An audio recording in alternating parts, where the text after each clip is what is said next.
Very good afternoon to all of you. On behalf of Sri Lanka Medical Association, I welcome all of you for this very important session on novel coronavirus infection. Are we ready to face it? First of all, I would like to very briefly explain why, as Sri Lanka Medical Association, we wanted to organize this symposium. As you are well aware, the novel coronavirus infection was first detected in Wuhan, China. That was in December 2019. And first case in Sri Lanka was reported only last week. And this being a new virus, there are a lot of uncertainty around that. And because of that, there are a lot of misinformation and miscommunication happening. So we thought this is a very serious disinformation. So as the apex medical body of the medical profession in the country, and as the organization who is working in collaboration with all the stakeholders related to health in Sri Lanka, we are in the best position to collaborate with all the organizations and to bring them together so that we can clearly come out with what are the clear and simple messages, and to make sure that as a country, we are facing this situation.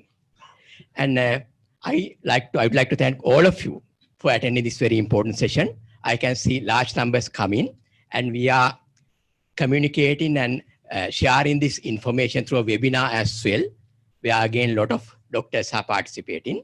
And I would like to thank the SLMA Expert Committee on Communicable Diseases and the Media Committee for organizing this. And also we have the media presence here. I'd like to thank all of you for coming here because it's very important that we get the very clear and simple message to be communicated to the general public. So on behalf of the Sri Lanka Medical Association, I thank all the media and the institutions for your support that is given to us. So without further ado, we'll start with a symposium. The first presentation is about virological diagnosis and aspect of novel coronavirus. And our resource person is Dr. Saranga Sumatipala, who is a consultant virologist from the Teaching Hospital, Anuradhapura. Over to you, Saranga.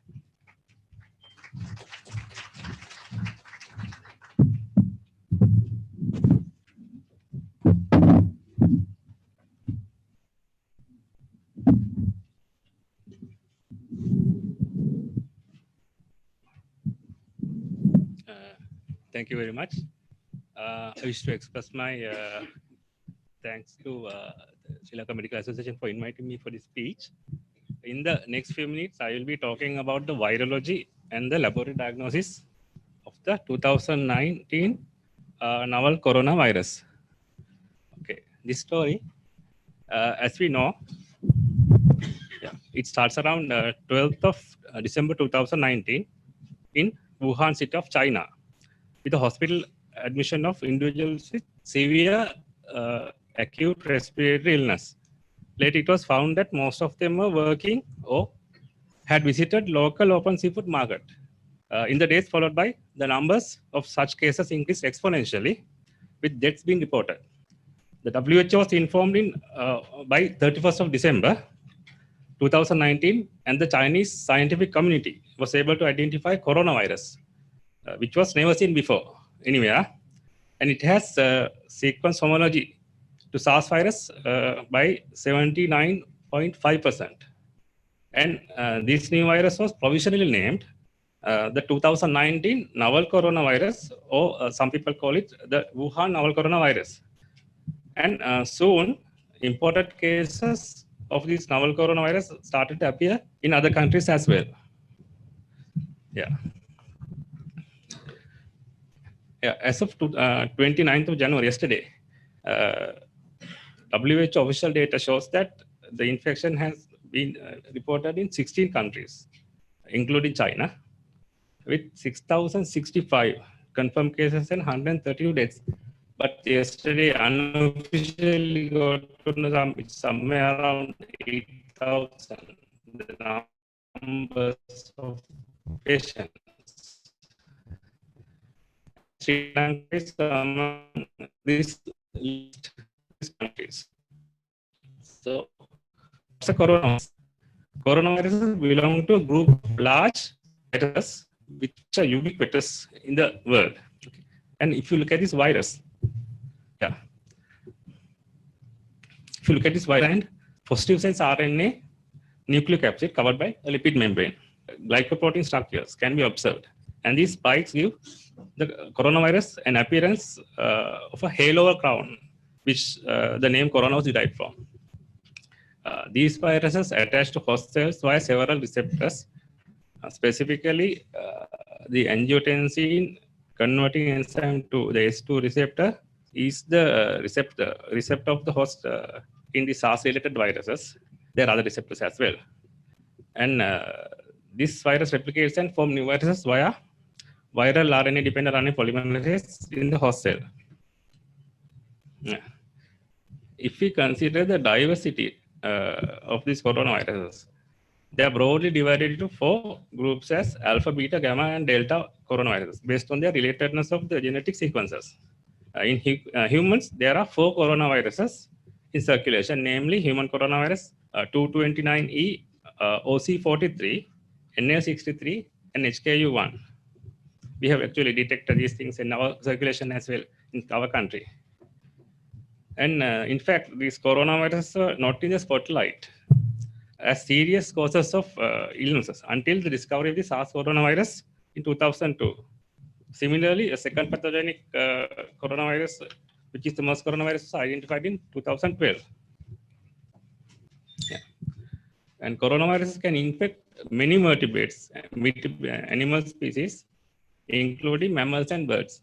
And bats are considered the major reservoir in the wild.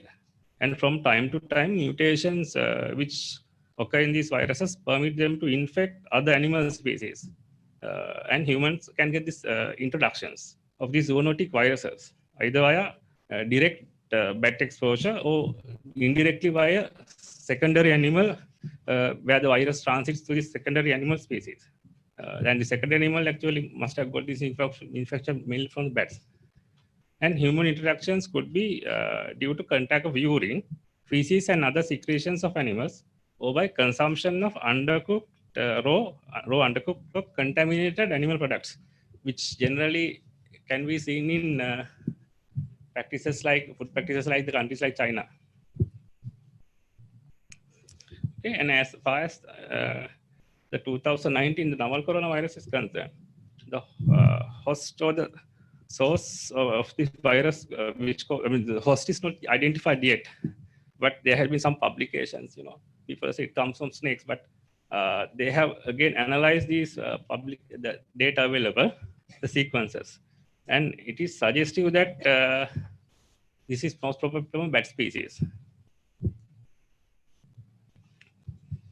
And when the human cases of this novel coronavirus is considered, the transmission is via the respiratory route, where respiratory secretions of the infected individual can transmit the virus to an uninfected person, either directly via respiratory droplets or indirectly via contact of contaminated surfaces.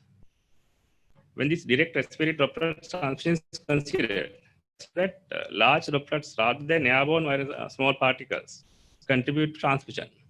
However, since the scientific knowledge of this novel virus infection is still at its early stage, it is recommended to follow airborne precautions, especially close contacts or during close contacts of these infected people. Current available data suggests that the incubation period or the time duration from infection to clinical disease is between 2 to 14 days. The knowledge about this exact pathogenesis of this is limited actually, so we don't know much about the pathogenesis of this virus, but by looking at the pathogenesis profiles of SARS and MERS and the clinical data, we can assume that the pathogenesis is more or less the same. The clinical features of the novel coronavirus is similar to other respiratory virus infections such as influenza. And studies published show that fever, cough, difficulty in breathing is common in patients who sought hospital admission. By looking at the available data, it is suggested that the disease complications and deaths are higher in the population such as elderly. and groups with other pre-existing chronic conditions such as heart disease, lung disease, and renal disease, etc. And also, it suggested that the 2019 novel coronavirus is a milder pathogen than SARS and MERS. Because if you look at the case fatality data, but it's too early to comment. In MERS, somewhere around 30 to 40%. In SARS, it's like around 10%. So this is very less. I mean, this is lesser than those two. Now, at the moment, it revolves around 2%, 3%. But I think when the real data comes up, it might probably go down. And there could be a population of asymptomatic, mildly symptomatic patients and who never sought medical treatment, and they may contribute this to lower numbers even.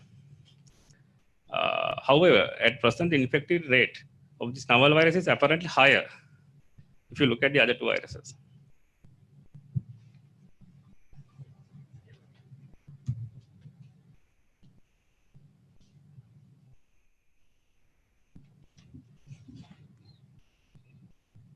Stuck.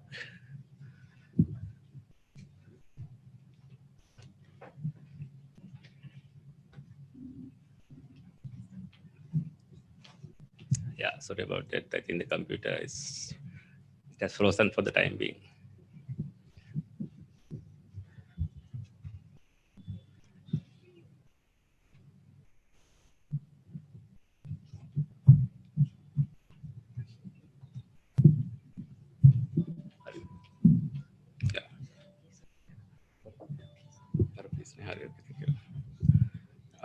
Now let's consider the laboratory diagnosis of this infection, which can be used to say precisely whether someone has or has not been infected. So unlike previous times, the modern world is equipped with new technologies to identify new infections. And despite novel coronavirus being a brand new virus with no regular diagnostic means, the global scientific community quickly started designing new specific test assays for this virus within a very short time period. This is significant. Using the viral genetic sequences, data published by these Chinese scientists. So such endeavor would not have been possible about a decade ago. If you consider that maybe, I mean, about a decade ago, because we did not have some technologies at a large extent, like such as NGS, next-generation sequencing, and this computational biological techniques, which made this possible. So at present, in Sri Lanka, the virology team led by Dr. Jayama at MRI have obtained these protocols and reagents for specific testing of this virus, and he's conducting that at MRI at the moment. And if need arises, it is planned to scale up the diagnostics capacity to the regional virology laboratories of the country to fulfill the test demand. Yeah. All patients who are to be tested should fulfill specific clinical criteria.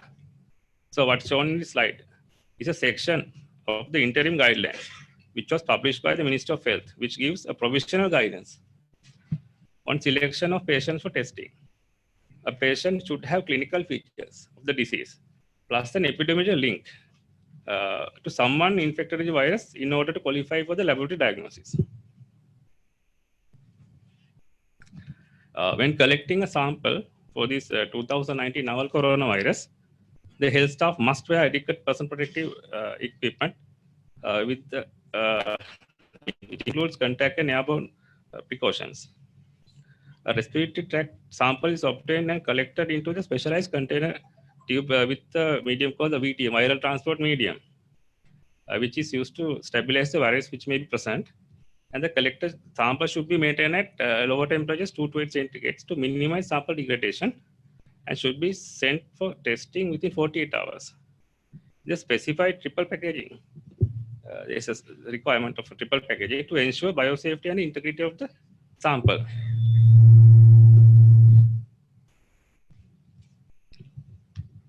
Yeah. The test assay currently available is a laboratory developed in-house RT-PCR assay, and with time it is anticipated that commercial tests would be available. This assay can specifically detect and differentiate 2019 novel coronavirus from other known viruses by amplifying and visualizing the specific genetic region of the 2019 novel coronavirus. This test can be used to detect the infection in the patient. I mean, if a patient who is suspected to have infection, we can detect the virus, as well as we can use this for monitoring of patient, for example, to ensure the virus shedding has stopped before discharging the patient.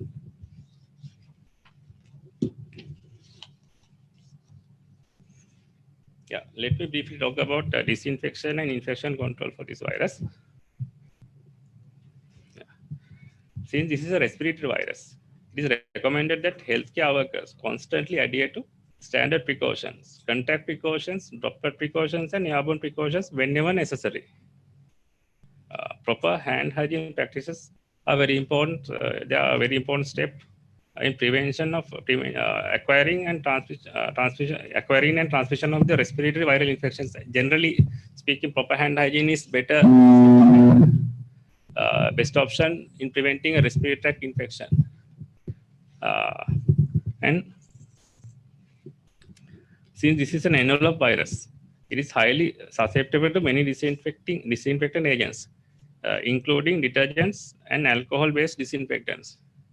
And in this slide, you can clearly see and compare the susceptibility of this pathogen with other known infectious agents. In fact, envelope viruses are the most susceptible and most unstable infectious agents in the free environment. So, I mean, at the moment, you can observe a mass panic, and you can see they are very susceptible organisms to this infection. And if we consider the environmental stability of this virus, there are no available data yet. However, similar virus, we have data for similar viruses such as SARS and MERS. And they have been shown to be stable in body secretions in the environment for up to 1 to 2 days in cold and dry environments. And in China currently, they are having winter. So this cold environment may be facilitating the transmission. And if you consider our climate, it's a hot and a humid climate. So probably, I mean, transmission may be not that facilitated in the environment. So that's another plus point for us. Anyway, this is this statement is that should be backed by proper scientific evidence. Okay, thank you very much. That's all I have to say. Thank you, Dr. Saranga, for that very important presentation and enlightening us on the virological aspect. Now we have a very important presenter, Dr. Sudath Samaravira, who is the Chief Epidemiologist of the Ministry of Health.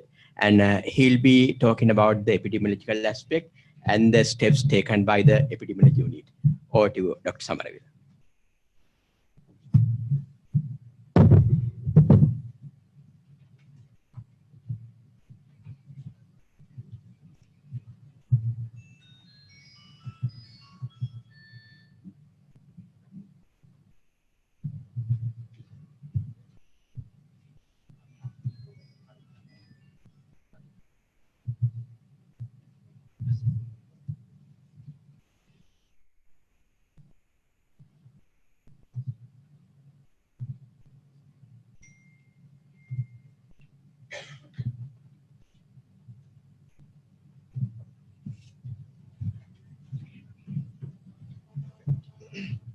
Good afternoon, everybody. That I will brief about the global situation.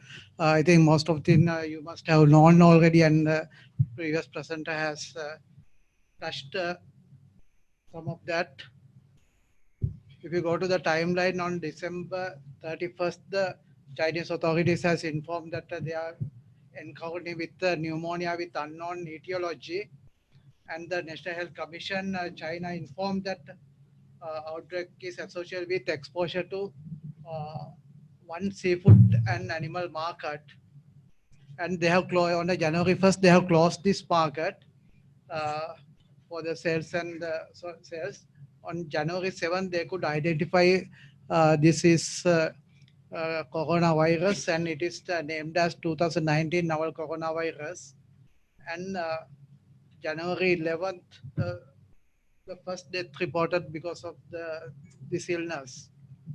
January 12th, the virus was named as 12 NCOV, and the the gene sequence was shared with the global community. On January 13th, the first exported case reported in Thailand, and by 16th, first case in Japan reported, then by 19th, in the South Korea, as well as that evidence of transmitting within the country has been shown. By January 20th, the healthcare workers were affected, and the suggestive of that this is transmitted among the individuals. And by January 25th, they have closed, 23rd, they have closed the Wuhan city for human mobility. The number of cases that are reported are gradually increasing, and that it is in a fast rate, that it is been that the confirmed cases are increasing, and majority are within the China, and only a few cases are reported in other countries. This is the daily report that what we got available in the web data. And this has shown that where that there has been spread that China and Southeast Asian countries, as well as the faraway countries like Canada, then United States, Australia, Japan.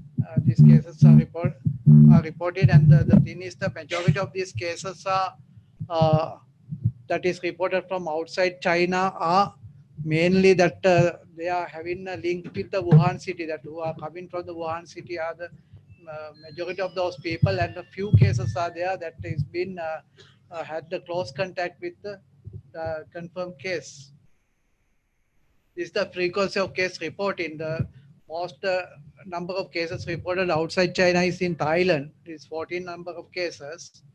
And in addition, Japan, that are 7 cases, Korea 4 cases, Vietnam 2, Singapore and Australia 7 each, Malaysia 4 cases, Cambodia 1, Nepal 1, Sri Lanka 1 case, USA 5, Canada 3 cases, France 4, Germany 4, and United Arab Emirates again 4 cases. This is a bit of a curve of the confirmed cases report outside China, that you can see that towards the end of the January, last 2 weeks of the January, that most of the cases are reported outside of the China. So that and that we also, the Sri Lanka also fallen in this category, and that we could expect that more and more cases may report from other countries, maybe as well in Sri Lanka. When you come into the Sri Lanka on the January 24th, the first suspected case was admitted to the infectious disease hospital, Angoda.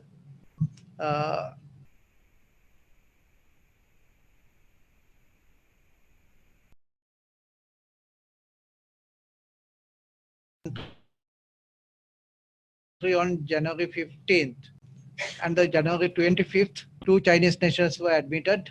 There's 2 incidents, not that simultaneously, and that with the complaint of fever and respiratory symptoms.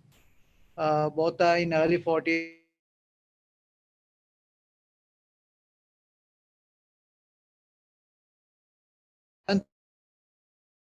That the PCR test became positive, and for the novel coronavirus, this is a 43 years old female. And the January 30th, out of the total samples of 2, it is not 11, 12. That's 11 samples were negative. That's a samples of 11 patients are negative, and samples of 1 patient is positive. At the moment, I think that about 60 suspected patients are in hospital under investigation and treatment.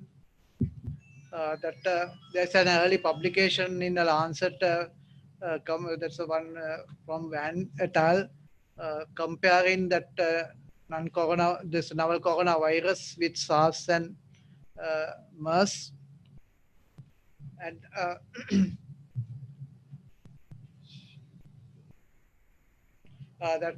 this shows that I think that is too early to have that for a definite comparison, but still that it will give some idea that how that this viruses differently behave. That male-female ratio is 2.7 to 1 in our coronavirus when it is come to MERS 3.3 to 1 and 1.1 to 1.125 in SARS. The age range is that mean age is 49 among this novel coronavirus. MERS is 56 and 39.9 in SARS. And this age range in this current is 21 to 76. The confirmed cases are now it is changing at the mod. This is the published in on 24th January. So because of that, now this is again change. It's still changing. The mortality wise, that it is 2.9% that among this first 41 cases of this novel coronavirus. When you compare with in the MERS, it is 37% and the SARS it is 10%. And the healthcare workers, this categories that has infected. Number of 16 cases infected by 24th January here, and MERS it is 9.8% and in SARS 23%. The symptom-wise that a fever that has in 98% of cases, dry cough 76%, dyspnea 55%, diarrhea 3% only one case, and no sore throat in here. And ventilatory support 9.8% required the ventilatory support. Those are that comparison. And the problems unresolved is that what that remaining that still to be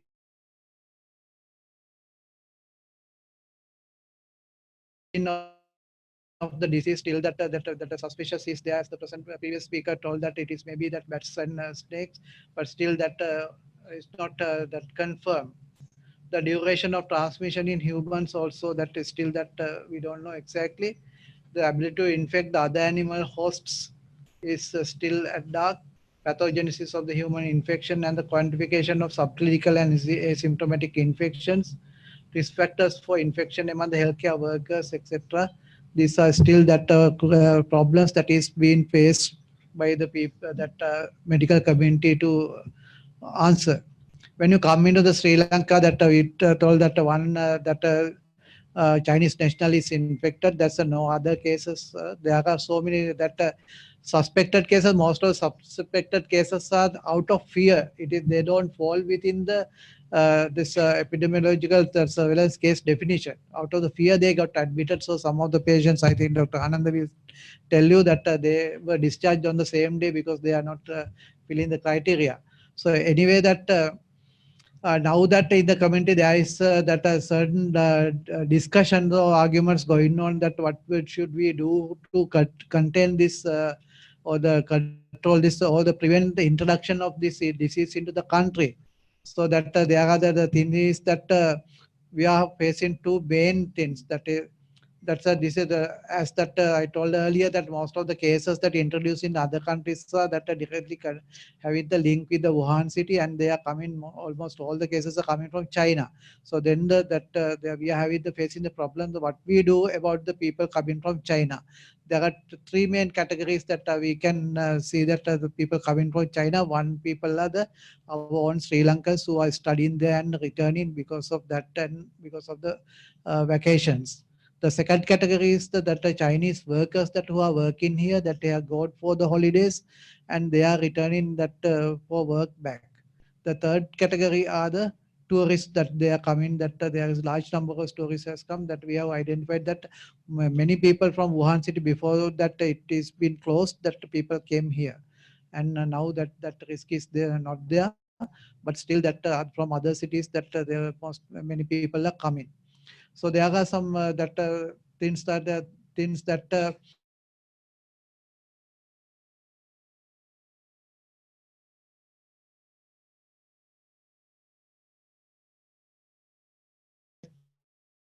we are allowing them to come back, ask them to be remaining there. So that I think that according to the international norms and regulations and also the human rights of this human mobility and movements at this moment, with the evidences of this disease and this communicability and the spread of the disease, that we are taking the best decisions. That out of that, the health ministry has taken several decisions, and those are the things. That one thing is the on arrival visa to the Chinese tourists has stopped, to restrict that they are that or discourage them coming here at this moment. The second thing is that in the airport there are some screening going on. First thing is on board there will be an announcement to the people that if they are having that is a symptom suggestive of this disease, to report to the health desk. The other thing is the thermal scanners, just to identify the people who have been running fever, but still that many people can escape that, as well as because the incubation period is 2 to 10 days. Within that 14 days, that people who are coming that maybe that developing the disease here, that even though they are asymptomatic at the time of coming to the country. So the other thing is that there is a separate area or separate terminal in the airport to these flights coming from China. So then that better screening can be done, and all the people that who are coming from these flights, that they have to complete the health declaration form. They are you are asking about the symptoms, as well as that they are whereabouts, where will be the station in the country. So that at least we give us to some extent of information for them to trace back if it is necessary. Then about especially these students and the Chinese workers, what we have done is that we are getting the information, gathering the information on arrival, as well as for the Chinese workers through our medical officers of health, that they are visiting these places and getting the information. And we have asked the regional epidemiologist and the medical officers of health that we are sharing all this information about the Sri Lankan students and the Chinese workers.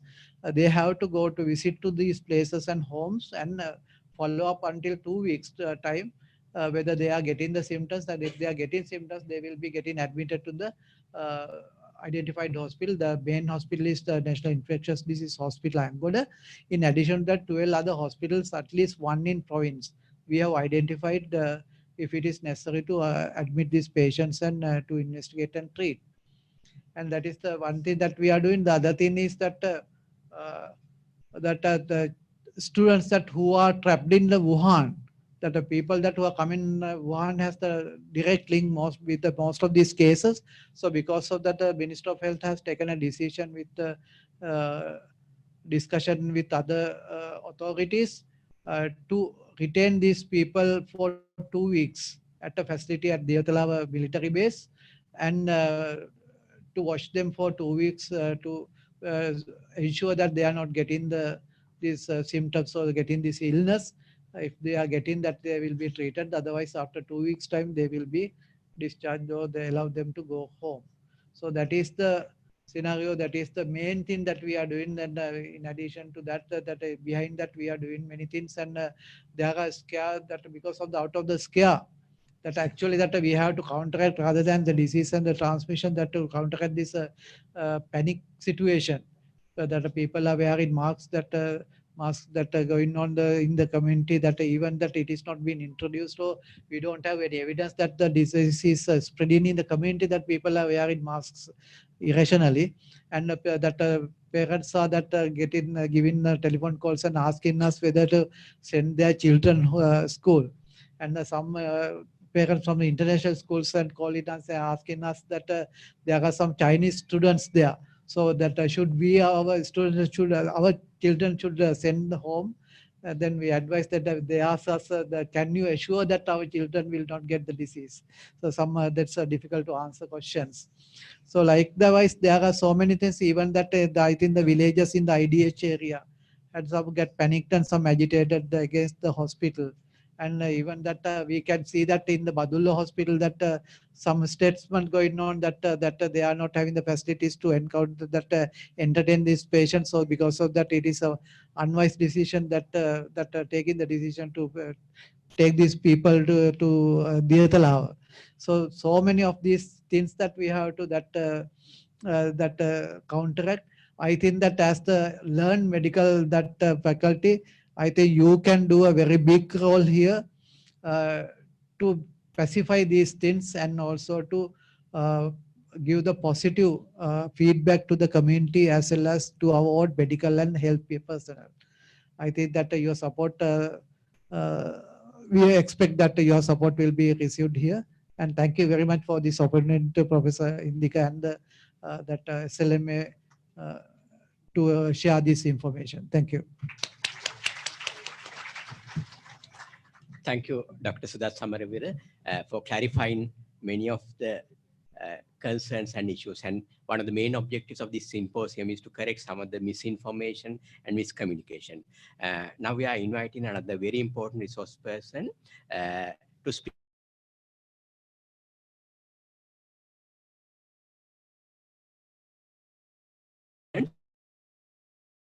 And Dr. Ananda Vijay Vikram, is the consultant physician from the National Institute of Infectious Diseases. Over to you, Dr. Ananda.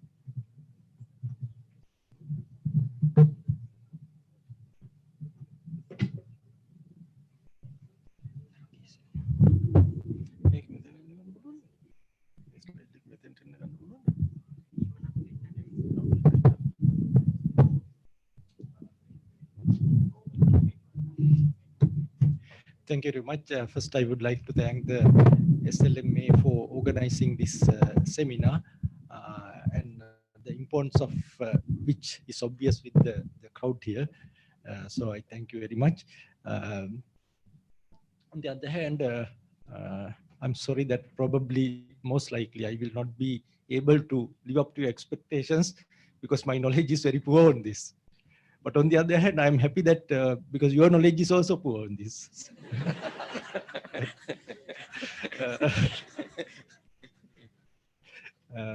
On the other hand, we have very limited data. So a lot of the things which I was planning to tell you have been already told. Anyway. So we know most coronavirus infections in humans are mild infections. However, over the last 2 decades, we saw 2 serious infections caused by variants of coronavirus, which were already mentioned, which are SARS and the MERS corona infections. If you get the total number, more than 10,000 cumulative cases had been reported due to these 2 viruses. And as mentioned earlier, the mortality rate was about 10% in SARS, whereas it was about 37% with MERS, which is a very high mortality rate. But fortunately, the SARS infection or the outbreak had a natural death. Still, we see patients with MERS infection, and fortunately, we haven't had any patients, to our knowledge, in Sri Lanka. The good thing is with that MERS is the infectivity is quite low. So that's why even though it is continuing, we don't see many patients with that. As mentioned earlier, the first case was diagnosed due to the following investigations done of a series of patients presented in Wuhan with a picture of viral pneumonia. And then they analyzed and found this the variants of coronavirus, which is termed as the novel corona 2019. It has a wide range of symptoms which are already discussed, which is already shown, and most seem to have a mild disease. And from the available data, it says about 20% appears to progress to severe disease, including pneumonia, respiratory failure, and in some cases, death. Unfortunately, as we all know, what is highlighted in media and probably by the Chinese authorities are also the deaths and the numbers. And when we go through this, this presentation, this shown earlier, the article published in Lancet a few days ago is the first study done on this, where they have studied 41 patients. And it is a very good article, even though the number is small. And they have analyzed the symptomatology and many other things. So as just already told, most of them almost all had fever, cough was the next symptom, and the myalgia and fatigue. And the sputum production was in 28%. Only 3 had headache. Hemoptysis was there in only 5%, and 1 patient had diarrhea. The table they put there, where they showed this in 3 groups. This is the total number of patients. Pointer. Okay, that's okay. This is the total number of patients, and this is the patients who were admitted to ICU, and this is the patients who were not admitted to ICU.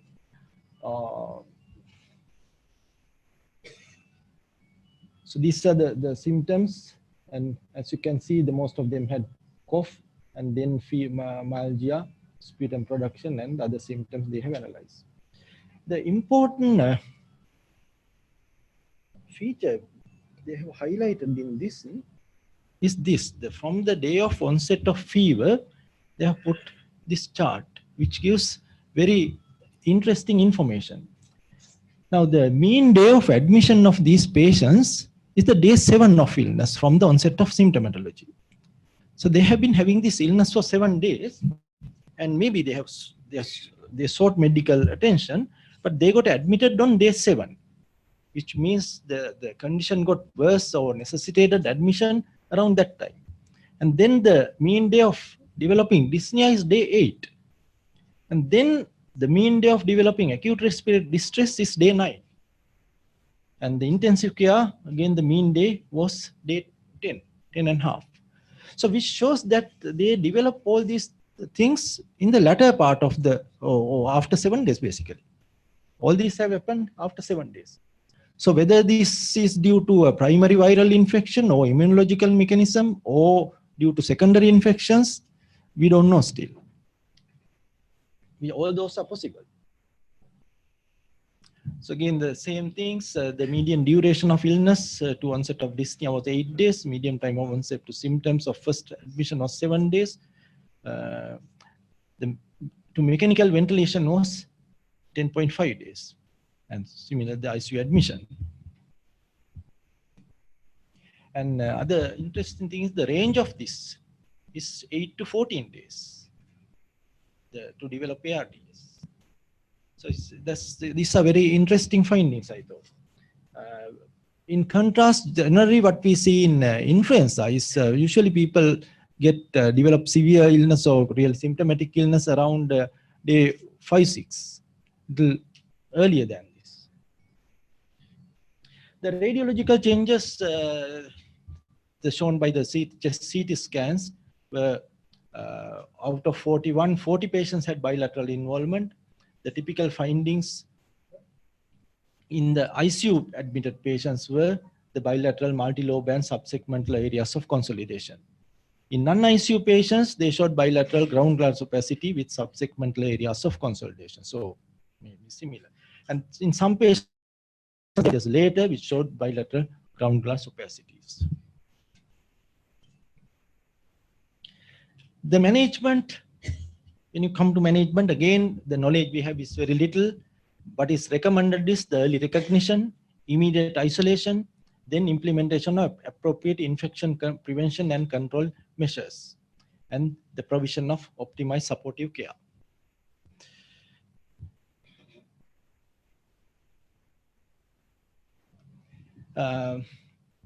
They have started a trial using lopinavir and ritonavir, which are antivirals used for HIV infections. The reason for using that is there had been a trial using it for MERS corona in Middle East, and there had been some success with that.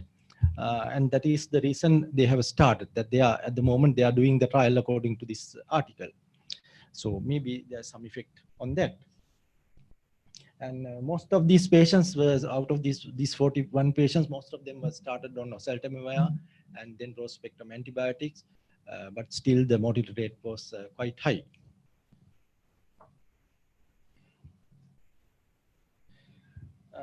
Day before yesterday, some of us got together, some physicians and microbiologists got together and drafted a interim criteria for admissions. Some of Sahir, Dr. Priyankara, Dr. Amita, Malika, and Savani, some of the group is here, and I'm thankful to all of them for contributing to this. Still at the draft form, but we won't finalize within today or tomorrow, and to give it to the ministry, because we thought we have to consider, the main thing we considered when making this draft guideline is to consider this virus. Well, we don't know, basically we don't know how it behaves. So therefore, at present, we thought we should take maximum possible precautions.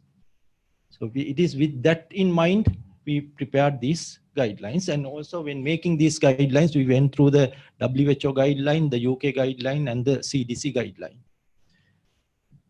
So this is the criteria we are proposing to use. The patient presents with acute respiratory infection with the fever, sore throat, shortness of breath, and either coming from China within 14 days before the onset of symptoms, because the incubation period is 2 weeks, or who had a contact, close contact with the confirmed case with this virus.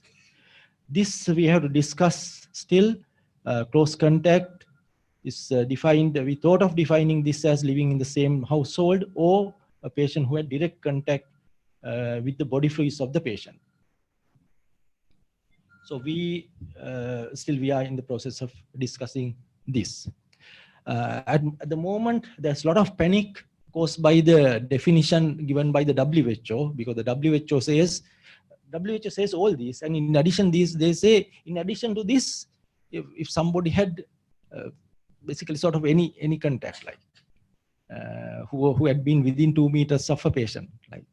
So then this has created a lot of confusion, and we get calls and we get admissions. Sometimes the reason for admission is somebody has dined in the same restaurant, or then somebody has served food to the confirmed patient, and that again is guess. So we had transfers coming from other hospitals, direct admissions, and this has been made worse by the social media. Yesterday we had a young girl. The reason for admission is she said, I want to exclude corona. So I said, what's the problem? I have got sore throat and fever. So why do you think you have corona? Have you been to China? No, I haven't been. But I watched the film in Scope Cinema Hall. And this WhatsApp message says on the same day, this positive case also watched the film there. So these are the problems we face because of this, the social panic created by social media. So in the hospital, what is recommended is at the entrance of the outpatient department, there should be a signage directing patients who had been to China within the past 14 days. And then immediately those patients should be asked to wear a surgical mask as soon as this suspicion is there. And then they should be evaluated by a medical officer in a well-ventilated room until the patient is transferred to an appropriate facility.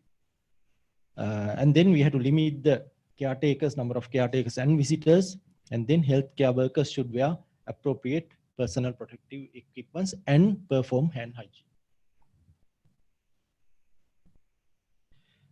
So in the ward, what we recommend is to place the patient in an adequately ventilated single room. Now, ideally, this should be a negative pressure room, but we don't have negative pressure rooms. So therefore, we thought the best would be to keep the patient in an adequately ventilated single room. However, if single rooms are not available, then we will have to cohort these patients. So in such instances, we'll have to cohort them in, say, high-risk patients together, or maybe put high-risk patient in single rooms and put the low-risk patient in ward area. So one has to be selective in cohorting these patients. And even then, you have to keep these patients at least 1 meter apart, keep their beds at least 1 meter apart, so that the chances of getting this infection will be less. And when possible,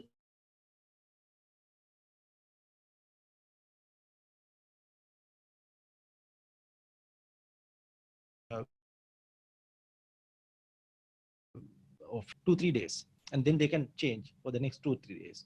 But if they are changing with every shift, every day, then it's going to be a problem, because then more and more people will be getting exposed. And also, when some people are doing it regularly, they get used to this, wearing all this, which is not very easy. And then limiting and transporting movements of the patients. And even if the patient is transported, they instruct the patient to wear a surgical mask and to observe respiratory hygiene and cough etiquettes. These are the recommendations we put in our draft guideline. Of course, you have to get the ministry approval for that. The personal protective equipments are recommended for these categories. The N95 mask, for facial protection, goggles or face shield, a clean, non-sterile, long-sleeved, fluid-resistant gown, apron if doing a procedure, and gloves. For these healthcare workers, triage nurse or the healthcare worker of first contact with the patient, healthcare workers who attend suspected or confirmed cases, healthcare workers who collect samples from the patient, waste collectors, healthcare workers who accompany the patient in the same compartment of the vehicle during transportation of the patient, and laboratory staff who perform tests. Of course, it can vary depending on the test and the testing environment. If they are doing in a BSL-2 cabinet, then some of these precautions may not be necessary.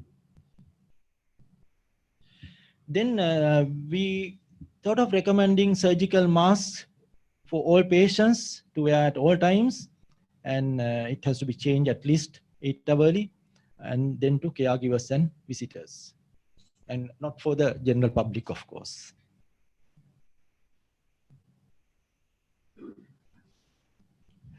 Then the other problem is the cleaning and disinfection of the area. The sodium hypochlorite 1% is quite effective, and we have to clean the bedside tables, bed frames, and the furniture with water and detergents. What we generally use is this. And then in addition, we have to clean medical devices, equipments, and other things also, or routine procedures. Equipments which cannot be washed or should be either disposed, or if you are reusing, we can use 70% alcohol to clean these equipments.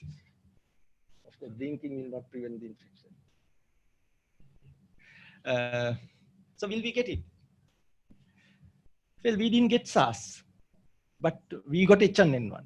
Now, on both these occasions, we tried our best to prevent this infection from coming into the country.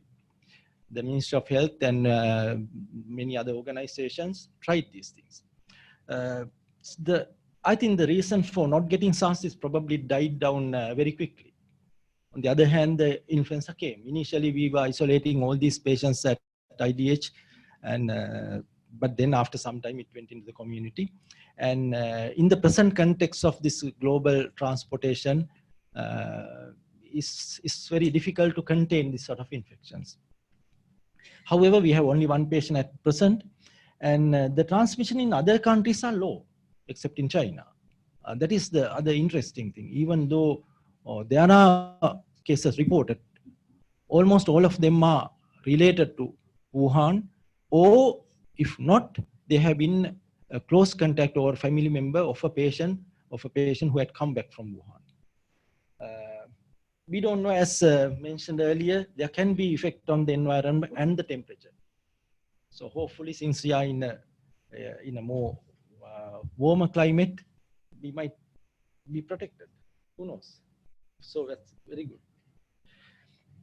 Whatever it is, I think it is important to adhere to the basic principles to reduce the general risk of transmission of respiratory infections. This is a fundamental thing that will prevent us not only from corona, even from other infections, the influenza. And even with corona coming up, everybody seems to have forgotten influenza, even the clinicians. Somebody with the slightest thing, say somebody working in a hotel or working in a place where Chinese people are working, come with these symptoms, they first suspect corona, not influenza, unfortunately.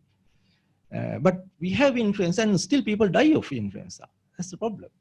And also adhering to these things will prevent or minimize the chances of getting all such infections. Avoid close contacts with people suffering from acute respiratory tract infection, frequent hand washing, especially after direct contact with ill people, avoiding unprotected contact with farm or wild animals. People with symptoms of acute respiratory infection should practice cough etiquettes, and then within healthcare facilities, enhance the standard infection prevention and control practices, especially in emergency departments. So finally, I would like to say mortality of this is much lower than SARS and MERS, much lower than projected by many media, especially the social media. However, transmission rate seems to be high, at least in China. And I don't think there's any necessity to panic.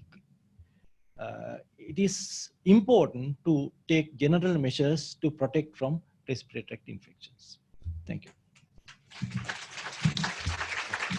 Thank you, Dr. Ananda Wijekraman, for that very clear presentation and criteria related to the Sri Lankan situation, and also highlighting the need for the simple and basic measures. The next presenter is about something that we are interested in, how the quarantine happens and what will happen once those suspected individuals come to the country. So Dr. Dilhani Samarasekara, who is representing the quarantine unit of the Ministry of Health, will be telling us about the preventive measures at the point of entry as well as within the country as well.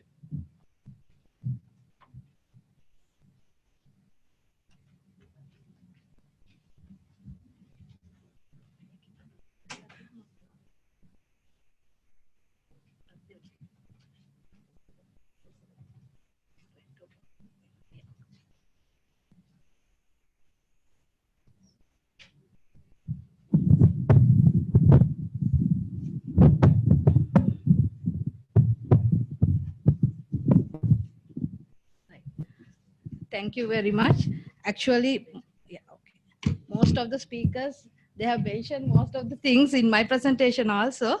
Now, I'm from the quarantine unit. So quarantine unit deals with all airport and port health officers in the international points of entry in the country.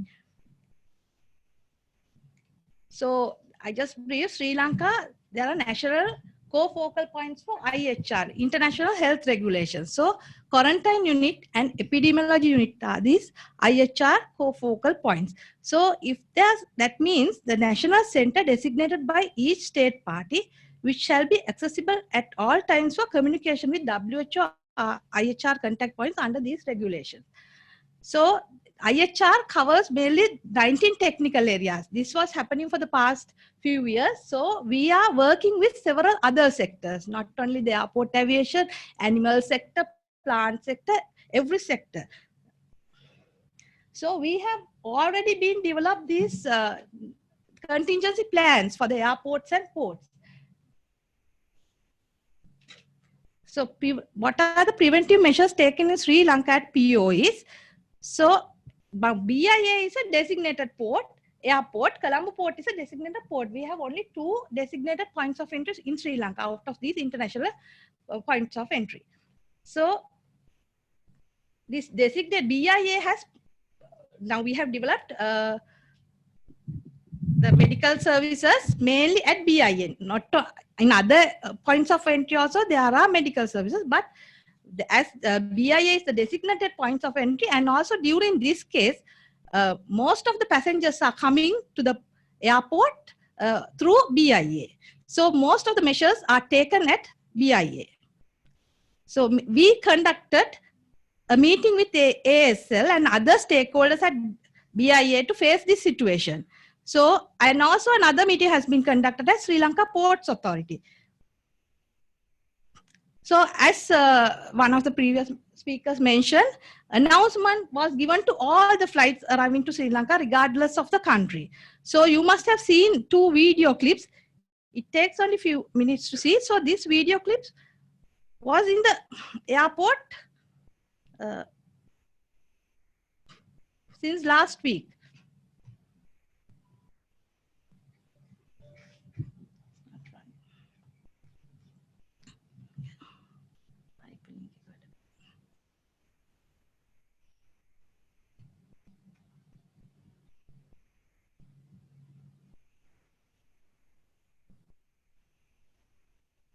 So the passengers are informed about what to do, especially the Chinese passengers.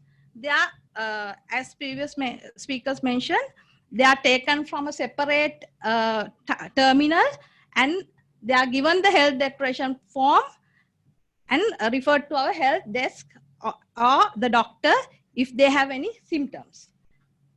So these video clips we have developed by us, the Ministry of Health, and displayed at the BIA.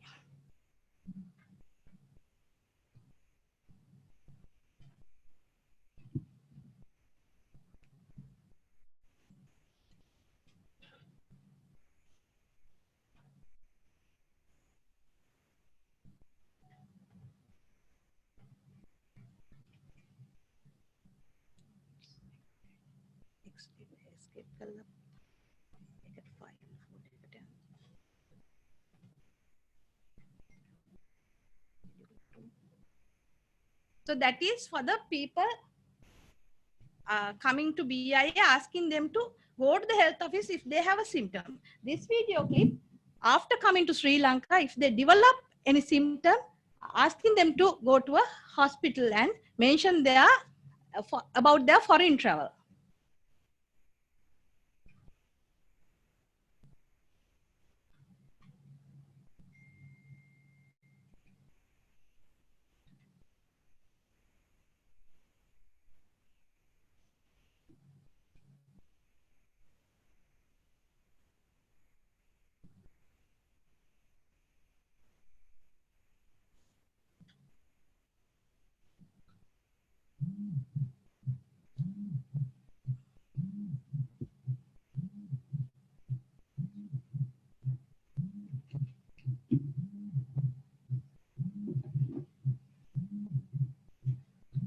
So we advise the health staff because we have a group, Viber group. So all our points of entry staff, we advise through that also. In addition, we send emails to them on what to do. So health declaration form was developed and it was translated to Chinese also. And it includes, as mentioned earlier, passenger details, symptoms, from why they have come to Sri Lanka because of work or any other reason. And what are the places they are going to stay in Sri Lanka, that sort of things are in this health declaration form, and data entered in an Excel sheet and it's sent to EPID unit as mentioned earlier, because through the public health system in our country, they can be traced. So there are 4 thermal scanners in the BIA airport. One is at the airport health office. Other 3 are placed at different places and 1 at the specific terminal. So we conducted an awareness program at BIA. Actually, when we went there, almost all the people were wearing masks. Some were wearing N95 masks. We went without any mask.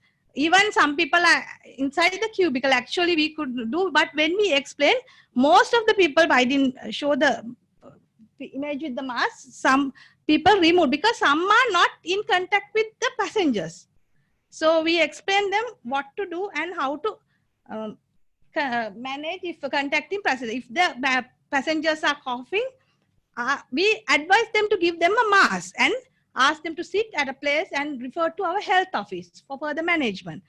And advices for Sri Lankan students, nationals and other foreign nationals returning from high-risk area of ongoing coronavirus has been developed by EPID unit. So we tell them about what to do when they return to Sri Lanka without symptoms, because as mentioned, only the people with temperature will be detected through the thermal scanner, but in the health declaration form, they have to declare whether they have sore throat or any other illness. So this sort of thing you can see from the epidemiology unit website also. And also we educate because we screen all the passengers coming from flights, but specifically we get the passengers coming from Chinese Airlines into a specific gate. Now, as mentioned earlier, the flight is planning to go to Wuhan. So actually with the assistance of other microbiologists, we developed some instructions for them how to do the cleaning, how to wear a mask, that sort of things was disseminated to them. So communication to public is issued by the Ministry of Health. 2 hotlines have been given, and media can get the details from the Health Promotion Bureau Facebook page, Epidunit fact sheets, situation reports, disseminate. We from the quarantine unit, we used to disseminate the situation reports of WHO, because this has been done even before getting this coronavirus incidence, because from our quarantine unit, we are getting the reports from WHO if there's any condition in the world. So this time still WHO has not told that this is a public health emergency of international concern, but they send us the report, so we act accordingly. So these things were mentioned earlier. So through the WHO website, you can see these leaflets and other guidance. I'm not going to tell details. So the public should get correct messages from Health Promotion Bureau EPID websites.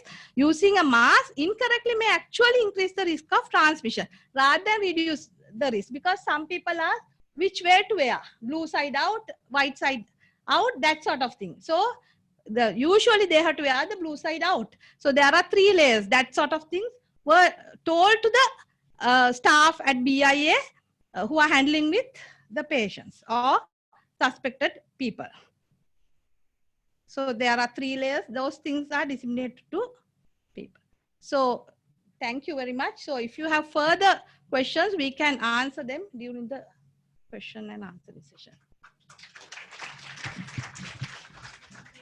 Thank you, Dr. Dilhani. There were a lot of mentions about WHO and its role.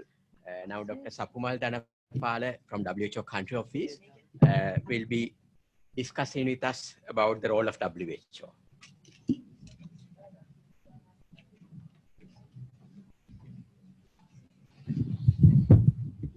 Good afternoon. I had a presentation ready, but I think this is not a time to have slides, because most of the presenters actually went through the WHO actions and what WHO has given as guidelines to all of you. So if there are questions, I can answer at the end of this few minutes. First of all, as WHO, the main mandate is make sure that you all are all safe in all countries, and that's why we have the international health regulations like Dilhani mentioned. So if the international health regulations are well established in countries, then there is no way that the diseases can be transmitted from a country to another country.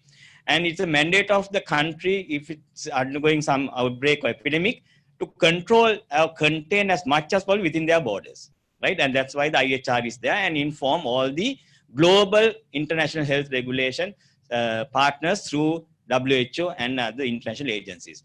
So as soon as this information came, I'm sure if you can go to the WHO website, you will see all these details. There are situation reports. The 9th one came out last night, which gives you the numbers, and it was mentioned by all the speakers before, so I will not go with the numbers, but few things that we need to understand, and we thank the government of Sri Lanka for doing it properly. One is making sure that the WHO given definition was taken up for laboratories and for clinical management. And on Sunday, I know all the clinicians sat down and developed a guideline, which was put out on the website on Monday itself. That's quite fast. The other area is the communication angle. Health Promotion Bureau has taken risk communication as a key area that WHO guidelines had been sent and has already started through their website, countering rumors and also making sure that the correct messages go out. we were a bit late. That's why this panic took place over the weekend. But we now need, as a country, to ensure that our unnecessary fear, like the clinicians said, should not create panic among ourselves first. Because when the doctors panic, and the rest of the community, today we had a meeting at the DMC, the Disaster Management Center said the same thing. If the doctors are giving different information on different media, creating more contradicting each other, and that's what the media loves. So I'm sure you all would have learned more about this, and SLMA websites thankfully has given the situation reports from WHO and the EPID unit, which gives very clear instruction and direction what we should do. Coming back to the disease, this is, if you look at the classification, China has been classified as very high risk, rest of the world risk, which means China has to do much more than the rest of the countries to ensure that the disease does not spread from China to other countries. So that's why they had this, with the Chinese New Year coming in, they had to lock down Wuhan city to make sure people do not go out of Wuhan, and of course they go to other countries. So that is something that the Chinese government did proactively. Second one is the numbers. If you look from the inception until now, they are about 5,600 odd cases. It might increase over the next period of time. But if you look at the population of Wuhan, it is the 7th most populated city in China. So it is, if you look at the numbers and figures, you'll see that 5,600 compared to a population there, which is 11 million in Wuhan city, forget Hubei, you can understand the gravity of the infection which is there. And the numbers reported, like we said, the numbers of cases reported and the deaths are, I think we need to be more proactive to make sure that what we do at the borders, the epidemiology unit and the quarantine, the Minister of Health with Paba leading the team and DG has put in place the best system possible to prevent the disease from coming into our shores, into our borders. Which means that you need to have epidemiological science-based evidence, interventions at the point of entries, making sure people are screened when they have symptoms or returning from areas of suspect, especially from Hubei province, and with a contact to a patient. So if you look at the global 16 countries which have reported these conditions, not a single of those countries have reported from a patient to a health worker or any other transmission within. So, which means if you look at global evidence, the chance of spread from infected person is very minimal if you take all the precautions that we have recommended in the WHO guidelines. So, as WHO, we will continue to support another main. I think we should thank Dr. Jude for establishing the testing facility within a very short time of 10 days, proactively discussing with Hong Kong, so that we don't have to send samples out and wait for 2-3 days to get the reports. He can do the test, and which I'm sure the clinicians will be very happy that as soon as they suspect someone who falls within this definition of a corona suspect case, that they can get a test done within Sri Lanka and get the report so that you can manage the patient clearly. So the WHO will continue to support the country to make sure that this is curtailed, and we hope that with the natural immunity increasing in China, that the numbers would come down as soon as possible. And like we said, like MERS and SARS, mortality is much lower than that, but and contagious wise, a bit high only in Wuhan city, but in the rest of the world, where there are cases reported with contacts from China, like we was said earlier by the presenter, there is a minimum risk that it will come from if we have a very good border protection to protect this and screen these arrivals from the high risk areas, mainly in Hubei, China. So I think if there are any questions later on, we can answer, but I think that's the key message. Thank you, Dr. Sapman, for highlighting for strengthening the system. Now we have a final presenter. It's about the migration, because there are a lot of concerns about the migration workers, migrant workers in Sri Lanka. The next presenter is Dr. Indrakranta Welgama from the International Organization of Migration.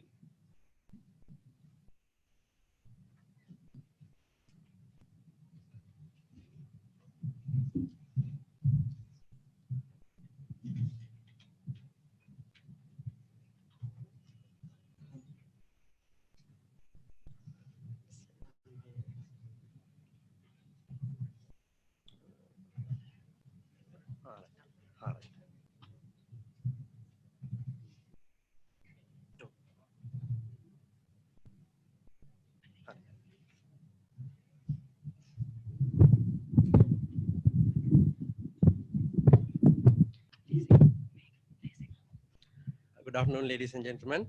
I'm here representing the International Organization of Migration. Now, basically, we are going to, what we deal is with migration.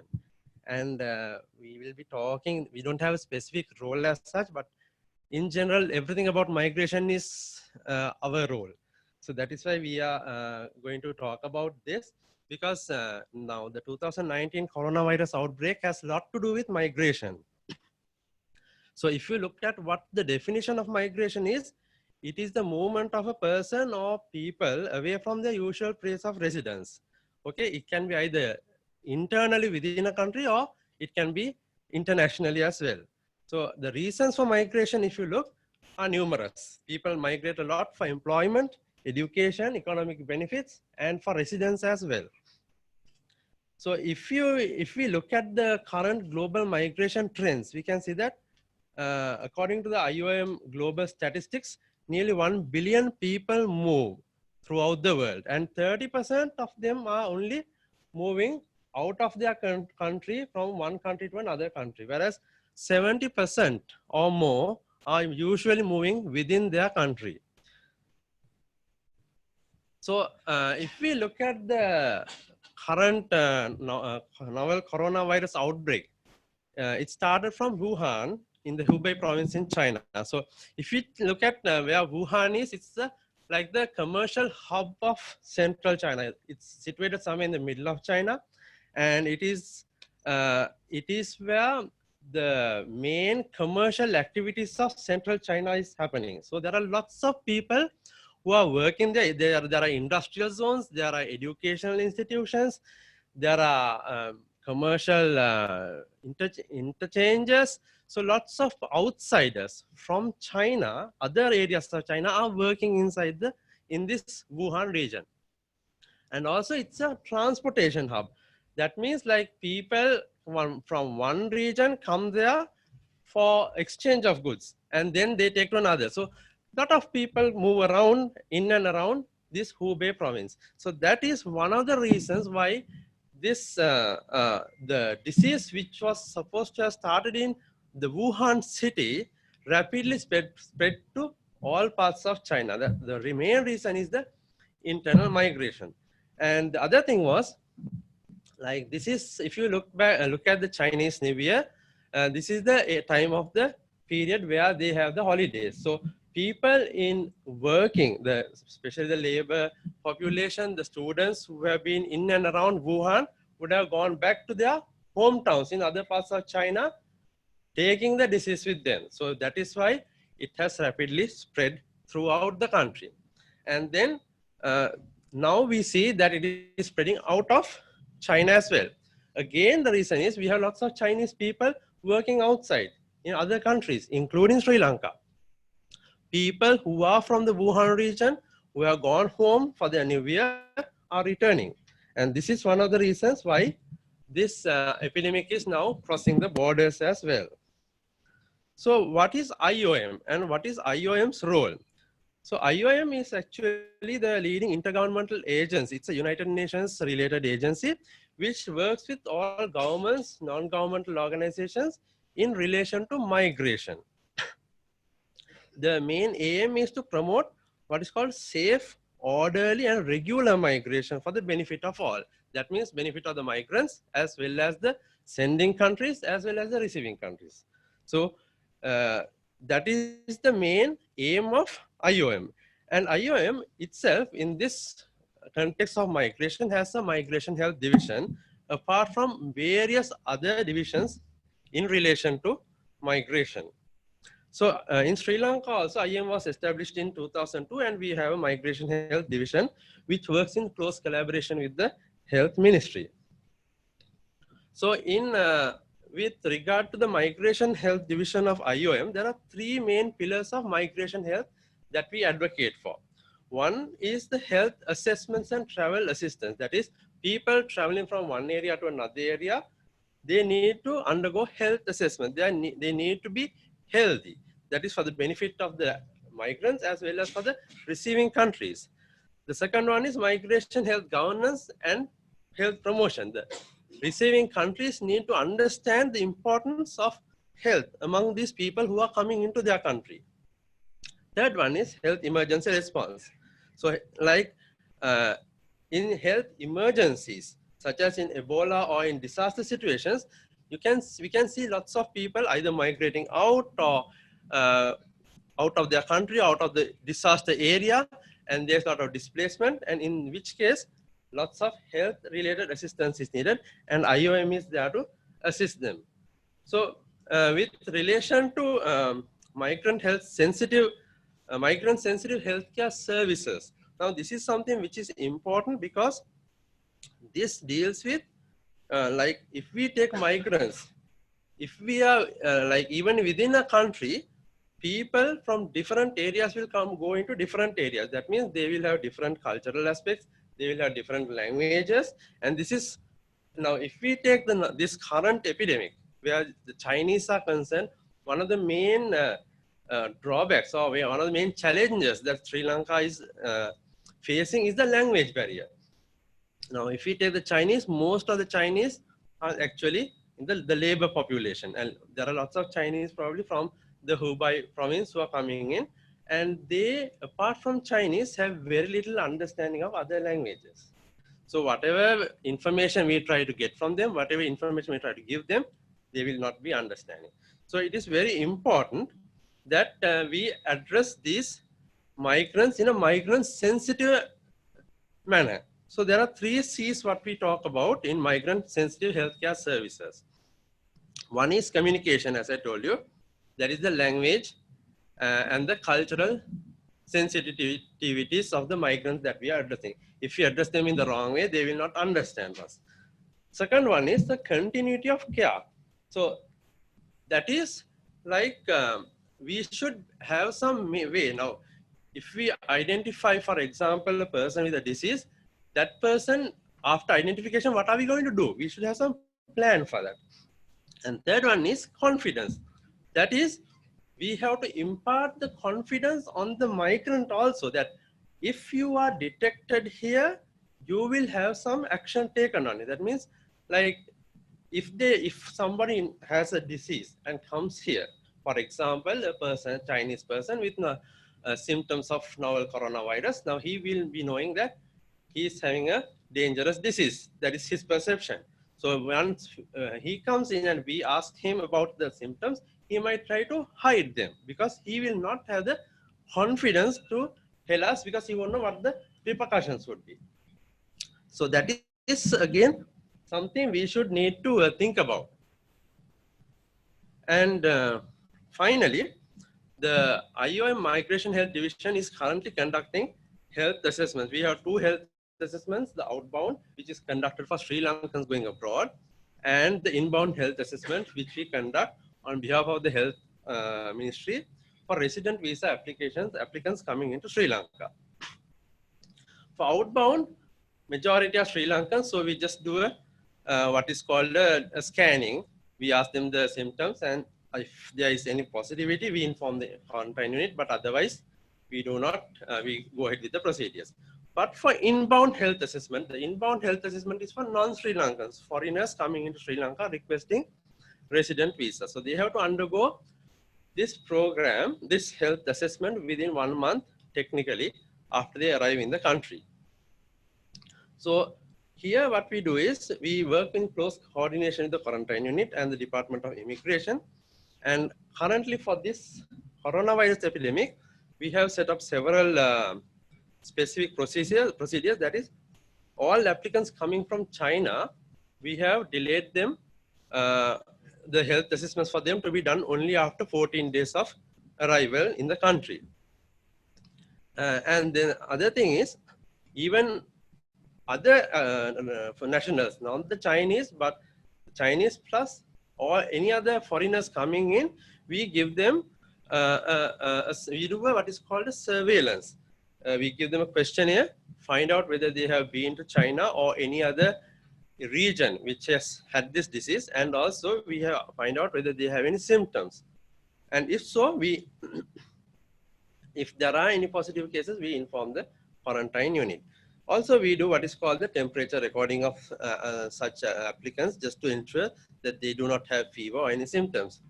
And apart from that, within the facilities, we have the basic hygienic measures such as hand sanitation and the face mask freely available for those who would like, and we promote wherever there is a risk situation. So these are the things that we do, but it's the general day-to-day practices that we do, but a little beyond the normal practice for the novel coronavirus. But what is more important is that thinking of this and thinking of migration as a global issue, this is not the first and the last time this sort of thing will happen. It will happen in the future as well. So I think it is important that we take necessary precautions and measures as a health unit, as a health ministry, as a country, to have this sort of program in place so that these sort of epidemics can easily be encountered and managed at the onset itself. Thank you very much. Thank you, Dr. Indrakanta. Now we come to the moment that most of us have been looking forward to, because you may be having a lot of areas for concern and clarifications. Now I would like to invite all the resource persons to the podium, to the stage, so that we can have a discussion with the audience related to the issues and the concerns that you have. Can I invite Dr. Sudat Samaravira, Dr. Ananda, Dr. Dilhani, and Dr. Sapumal, and Dr. Indrakanta to the stage.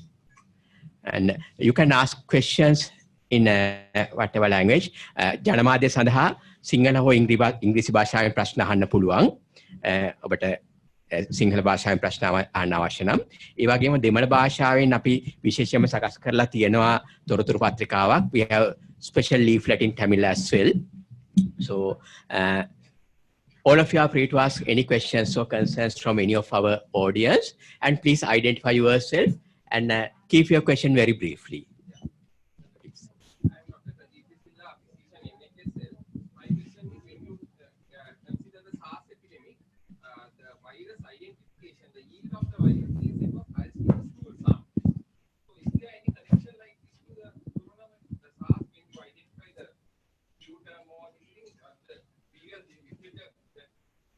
About the SARS was the virus yield.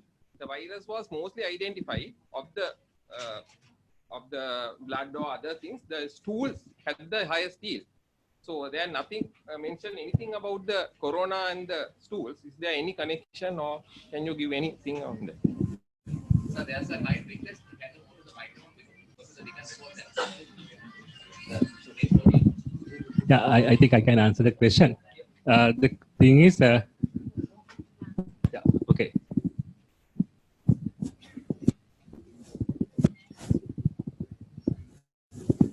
Yeah, the question was whether the stools and other secretions, whether can they be infected with? Yeah. Yeah. Yeah, the thing is, this is a novel coronavirus, but the available data is limited, but we can extrapolate from the previous two, the MERS and the SARS. So even in SARS, you know, even they say you are recovered, sometimes you can keep excreting. That's a known thing. The knowledge on this is limited, but definitely viremia has been recorded. They have found viremia, virus in blood. So possibly they are excreting that as well. So, I mean, this is a very virus which is related to SARS, very close to SARS. So the behavior, we can anticipate the more or less similar behavior. Possibility, but I mean, but anyway, respiratory features are predominant. So the infection is acquired and transmitted to mainly to the respiratory. So, I mean, if we can identify a patient, then we can implement the necessary measures. And generally, even in SARS, I think what they do is they discharge a patient once the virus is negative in the respiratory secretions. So that is the general practice. But regarding stools, I don't think that should be a concern at the moment.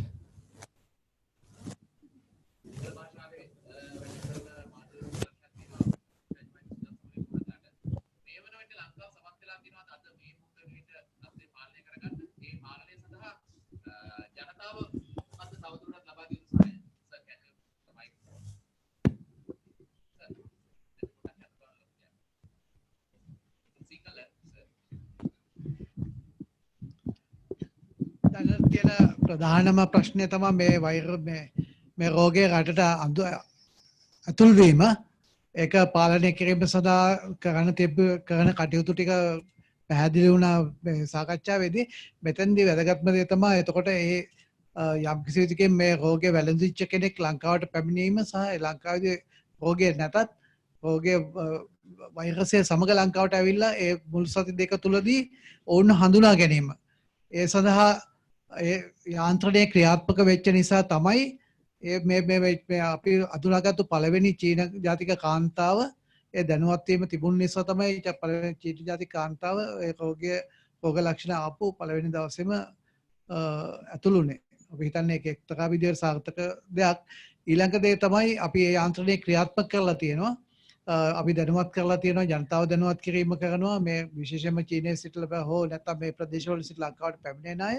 ඒ වගේම අපේ තියෙන ප්‍රාදේශීයව තියෙන සෞඛ්‍ය වෛද්‍ය නිලධාරීන්, ඒ වගේම ප්‍රාදේශීය වසංගත රෝග විද්‍යාඥයන් ඒගොල්ලන්ව දැනුවත් කරලා තියෙනවා. ඒගොල්ලෝ ප්‍රාදේශීයව මොකද්ද කරන්න ඕනේ කියලා. අදත් ප්‍රාදේශීය වසංගත රෝග විද්‍යාඥයන් ලංකාවට කොළඹට පැමිණලා තියෙනවා. දැන්ට සාකච්ඡාව යනවා. මොකද්ද ඒගොල්ලෝ විසින් ගත යුතු කියලා. එතකොට ඒ විදිහට මේ වගේ රෝගීන් හිටියොත් ඒගොල්ලන්ව වහාම අඳුනා ගැනීම සහ ඔන්න ඩෙසිග්නේටඩ් එහෙම නැත්නම් අඳුනාගත්ත රෝහලකට ඇතුල් කරලා එතනින් පරීක්ෂණ පැවැත්වීම අපි විසින් සිද්ධ කරනවා. එතකොට එහෙම කරලා අපිට පුළුවන් වෙනවා මේ රෝගය පාලනය කරන්න. මේ මොහොත වෙනකොට අපි රෝගයක් අඳුනගෙන තියෙනවා. ඊට අමතරව මේ වෛරසය ලංකාවේ පරිසරයේ පැතිරෙනවා කියන්න, සංසරණය වෙනවා කියන්න කිසිම සාධකයක් නැහැ.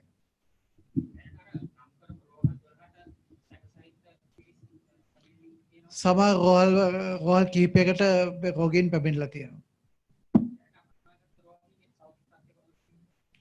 කිසිම රෝගියෙක් අනතුරුදායක තත්ත්වයක නැහැ. සියලුම රෝගීන් සාමාන්‍ය රෝග තත්ත්වයක ඉන්නේ.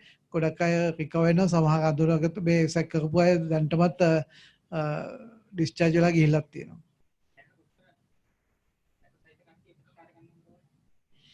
දැනට මට උදේ ලැබුණු සංඛ්‍යා ලේඛනවල දැනට 16ක් පමණ ජාතික රෝහලේ ඇතුළු වෙලා ඉන්නවා.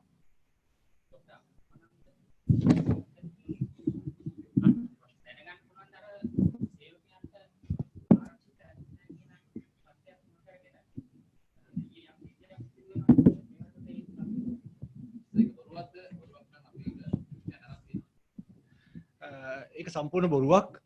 මට ඉතාම කනගාටුයි ඒ වගේ දෙයක් ජාතික පුවත්පතක පළ කිරීම ගැන අපේ රෝහලෙන් විමසීමක් නොකර.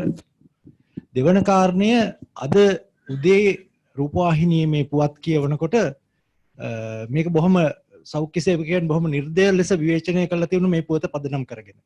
ඉතින් ඒ අයටත් අපි දකිනවා මේ පුවත් කියවනකොට බොහෝ විට මේ දේශපාලනඥයන් නම් ෆෝන් එකෙන් සම්බන්ධ කරගන්නවා. ඉතින් මම දන්නේ ඇයි රෝහල් අධ්‍යක්ෂකතුමා හෝ වෙන කෙනෙක් මේ අවස්ථාවේ සම්බන්ධ කරගත්තේ නැත්තේ මොකද කියලා. මොකද මේ අවස්ථාවේ අපි දන්නවා නිතරම මේ මාධ්‍යවේදීන් අපිට කතා කරනවා. ඉතින් අපි ඊටාත්ම කනගාටු වෙනවා මේ වගේ දෙයක් නිසි සොයා බැලීමකින් තොරව පුවත්පතේ පළ කිරීමත් ඒ වගේම ඒ පුවත ඊට පස්සේ අද උදේ රූපවාහිනී නාලිකාවලින් සමහර නාලිකාවලින් බොහොම නිර්දය ලෙස විවේචනය කරමින් කතා කිරීම සම්බන්ධයෙන් අපි මේ ගැන මම විශේෂයෙන්ම හොයලා බැලුවා. මේක පළ වුණ නිසා ඊයේ දවස් ඇතුළත සුළු සේවකයින් 87 ඊයේ උදේවරුේ සුළු සේවකයින් 87 දෙනෙක් වැඩ කරලා තියෙනවා. ඊයේ උදේවරුේ ඊයේ රෑ 33 දෙනෙක් වැඩ කරලා තියෙනවා. ඒක තමයි සාමාන්‍ය ගාන. අද උදේ 87 දෙනෙක් වැඩ කරනවා. ඒක තමයි සාමාන්‍යයෙන් රෝහලේ මේ සේවක මණ්ඩලයේ වැඩ කරන සංඛ්‍යාව. එයාගේ කිසිම ගැටලුවක් නැතුව වැඩ කරනවා. ඒ වගේම අවශ්‍ය මේ රෝගීන්ගෙන් ප්‍රවේශම් වීම සැකකටයුතු රෝගීන්ගෙන් ප්‍රවේශම් වීම සඳහා අවශ්‍ය උපාංග සෞඛ්‍ය අමාත්‍ය මගින් සපයලා තියෙනවා. ඒ ගැන කිසිම අඩුපාඩුවක් නැහැ. ඒ නිසා මට පැහැදිලිවම කියන්න පුළුවන් මේ සම්පූර්ණ මේ පළවෙච්ච කතාව සම්පූර්ණ බොරුවක්. ඇත්තටම මේකෙන් වෙන්නේ ඒ වගේ ප්‍රවෘත්ති දැම්මම වෙන්නේ අනිත් හොස්පිටල්ස් වලත් බය වෙනවා.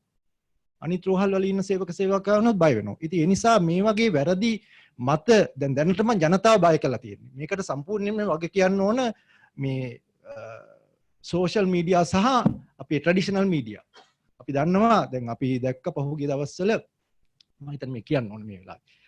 සමහර රූපවාහිනී ප්‍රවෘත්තිවල පෙන්නවා මේ චීන ජාතිකයෝ පාරේ ඇවිදගෙන යන ගමන් එකපාරට චීන ජාතිකයෙක් වැටෙනවා. ඉතින් එහෙම වෙන්නේ නැහැ මේ කොරෝනා වෛරසය. කොරෝනා වෛරසය කියන්නේ ශ්වසන පද්ධතියට හැදෙන රෝගයක්.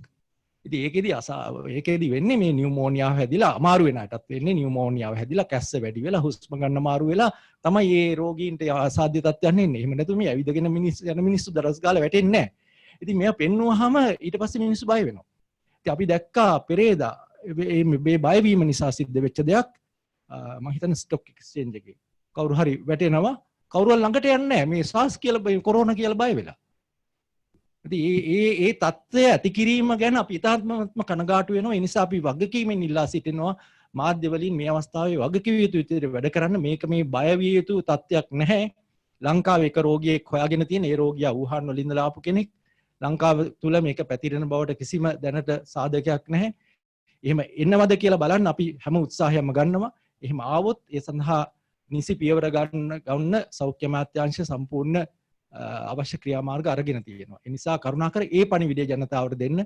මේ ගැන රෝහල් සේවකයෝ බොහොම කැපවීමෙන් වැඩ කරන්නේ. ඒක පැහැදිලිව කියන්න ඕන. ඉතින් අපිට හරි කනගාටුයි ඒ වගේ වැඩ කරද්දි රෝහල් සේවකයෝ වෛද්‍යවරු හෙදියන් අනිකුත් සේවක සේවිකාවන් ඉතාමත්ම කැපවීමෙන් වැඩ කරන්නේ. එහෙම තත්ත්වයකදී මේ වගේ වැරදි පුවත් පළවීම ගැන අපිට ඉතාමත්ම කනගාටුයි.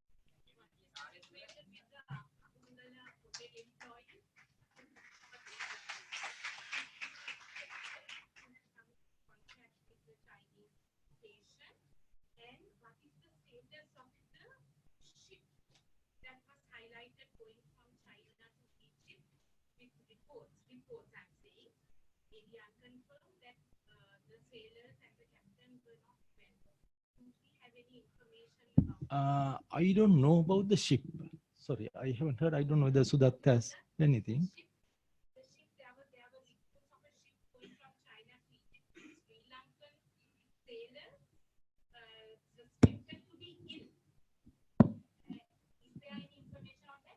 No, I'm sorry that we don't have such information. Regarding regarding the hotel employee, again, this is the panic created by this contacts. දැන් ඒ හොටෙලේ වැඩ කරන කාන්තාව ඊයේ මම පරීක්ෂා කරනකොට එයා කිව්වේ මම මේ හොටෙල් එකේ වැඩ කරනවා. දැන් මම ගියාම මගෙන් එහා කොහෙද වැඩ කරන්නේ? මේ හොටෙලේ කිව්ව ගමන් එයා කෙලින්ම IDH එකට එව්වා මෙහෙම සැකයක් තියෙනවා කියලා. ඉතින් එයා කිව්වේ ඊට පස්සේ එයා කියනවා මම ඒ උනාට වැඩ කරන්නේ කුස්සියේ. මම චෙෆ් මම මේ මිනිස්සුත් එක්ක සම්බන්ධයක් වෙන්නේ නැහැ. ඒක තමයි ඇත්ත. ඒ කාන්තාව අපි ඩිස්චාර්ජ් කළා යවුවා. ඉතින් ඒකේ ප්‍රශ්නේ වුණේ ඒ කාන්තාව ගේන එක වීඩියෝ කළා නිවුස් වලත් දැම්මා.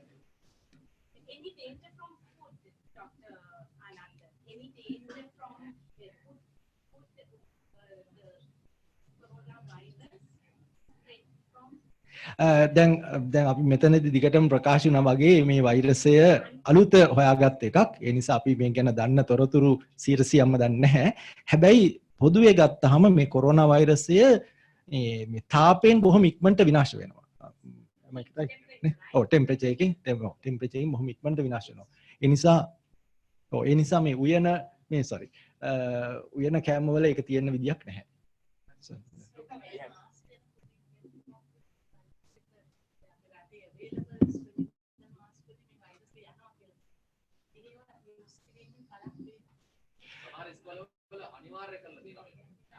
මෙහෙමයි දැනට මම දන්නේ ඊයේ එක මාධ්‍යයකින් හොඳ වැඩක් කරා. හොඳ දේත් අගය කරන්න ඕනේ. එක මාධ්‍යයකින් හොඳ වැඩක් කරා. මම දැක්කා මේ මහාචාර්ය මලික් පීරිස් ස්කයිප් හරහා සම්බන්ධ කරගෙන කතා කරනවා. එතුමගෙන් අහපු එක ප්‍රශ්නයක් තමයි මේ සර්ජිකල් මාස්ක් පාවිච්චි කරන්නේ. ඉතින් එතුම පැහැදිලිව කිව්වා ලංකාවේ මේක නැහැනේ දැනට. ඉතින් මොකටද මේ පාවිච්චි කරන්නේ කියලා. ඉතින් ඒක තමයි එතුම දීපු උත්තරේ. දැන් චීනේ වගේ තත්ත්වයක් ආවොත් එදාට අපි පාවිච්චි කරනවද කියන එක එදාට කල්පනා කරලා බලන්න ඕනේ. ඉතින් දැනට එහෙම එකක් නැහැ. Good, thanks. නමුත් දැනට වෙලා තියෙන්නේ දැන් මේ මාස්ක් ඉවරලා තියෙන එකයිනේ. මේ බීතිකාවක් ඇති කළා. ඉතින් වෛරසය නැති වෙලාවක අපි මේ ඔක්කොම පාවිච්චි කරන්න අරන් අන්තිමේ අවශ්‍ය වෙන කාලේ අවශ්‍ය වුණොත් හදිස්සි අපි ප්‍රාර්ථනා කරනවා අවශ්‍ය නොවේවා කියලා. අවශ්‍ය වුණොත් එදාට ඒව නැති වෙනවා. ඒකයි වෙන්නේ. ඉතින් දැනට ඒ නිසා මාස්ක් අවශ්‍ය නැහැ. අපි සඳහන් කරා අර සාමාන්‍ය ශ්වසන ආසාදන වලින් වළකින්න ගත යුතු ක්‍රියාමාර්ග ඒවා තමයි ගන්න ඕන. ඉතින් අපි කරුණාවෙන් ඉල්ලා සිටිනවා මාධ්‍යවල ජනතාව මේ සම්බන්ධයෙන් දැනුවත් කරන්න. එතකොට ඒ දේවල් වලින් පුළුවන් අපිට මේ ශ්වසන ආසාදනයන් වලින් වැළකෙන්න කොරෝනා ආසාදනය ඇතුළුව.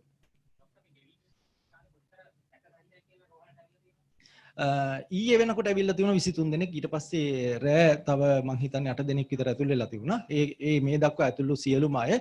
හැබැයි ඒ අයගෙන් සැකසහිත කියලා ආවට සමහර අය අපි කතා කරලා බැලුවම කිසිම සැකයක් නැහැ. ඒ අයගේ පරීක්ෂණ කරෙත් නැහැ. ඒ අයට වෙන වෙන ඒ තිබුණ රෝග තත්ත්ව වලට බෙහෙත් දීලා ඒගොල්ලෝ ගෙදර යවුවා. නෑ දැනට 16ක් නෑ. දැන් ඒ එතුමා කිව්වේ අද උදේ හිටිය තත්ත්වය. ඊට පස්සේ දැන් අපි උදේ වෝඩ් ඩවුන් කරලා පස්සේ තත්ත්වය වෙනස් වුණා. දැන් ඒ 16න් ඒ 16න් 8 දෙනෙක් විතර දැන් ගෙදර ගිහිල්ලා තව කීප දෙනෙක් ඉන්නවා වෙන දේවල් නිසා. ඒ එක්කෙනෙකුගේ අපිට සැකයක් තියෙනවා එයාට තියෙන ඩෙන්ගු කියලා. තව එක්කෙනෙකුට අපිට සැකයක් තියෙනවා එයාට තියෙන්නේ මේ උගුරු ආසාදනයක් කියලා. එයාගේ වාර්තා එනකන් ඒගොල්ලෝ තාම ඉන්නවා. ඒ අපි සැක කරන අය 3 දෙනෙකුගේ සඳහා අපි සාම්පල් යවලා තියෙනවා. ඒ අය ප්‍රතිඵල එනකන් රඳවගෙන ඉන්නවා.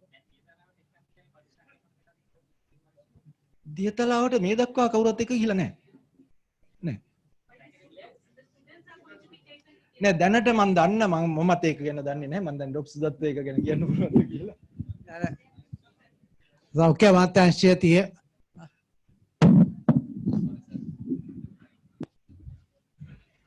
සෞඛ්‍ය අමාත්‍යාංශය තීරණයක් ගත්තේ අර වුහාන් වල රැඳවලා ඉන්න ශිෂ්‍යයනු ඒගොල්ලන්ගේ පවුල් වල අය ඉන්නවා 30 35 අතර ප්‍රමාණයක්. ඒගොල්ලෝ ලංකාවට ආපුවම දියතලාවට ගෙනියනවායි කියලා. තාම ඒගොල්ලෝ ලංකාවට ඇවිල්ලා නැහැ. තාම වුහාන් ප්‍රදේශයට ඇක්සස් එකවත් නැහැ. යන්නවත් බෑ කිසිම කෙනෙකුට. ඉතින් ඒක නිසා ඒගොල්ලෝ අනාගතයේදී ඉදිරියේ දවසක ආපුවම තමයි එතෙන්ට යන්නේ. එහෙම නැතුව අනිත් ප්‍රදේශවල ඉගෙන කිසිම ශිෂ්‍යෙක් අපි රඳවගන්නේ නැහැ. මේ අවශ්‍යතාවයකුත් නැහැ එහෙම.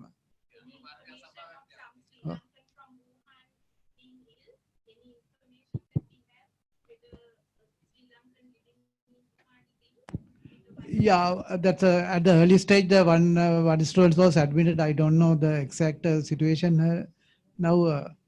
The first patient, I think. Can you? Sorry. Yes. Yes.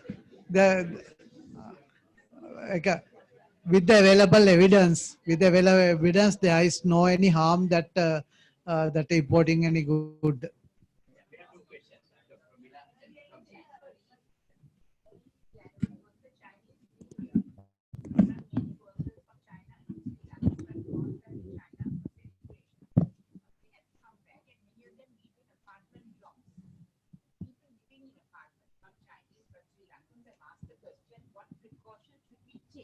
Because there are many Chinese who are living amongst us. Now, we don't know whether they went to Wuhan or where they went. Can you give us some general guidelines for the other Sri Lankans and people who are living in those apartments amongst Chinese? Chinese who have returned from China.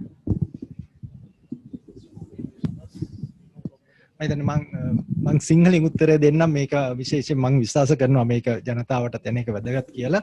මං කලින් සඳහන් කරා අපිට දැනට මේ corona වෛරසය නව corona වෛරසය ආසාදිත එක රෝගියෙක් ඉන්නවා චීනෙන් ඉඳන් ආපු.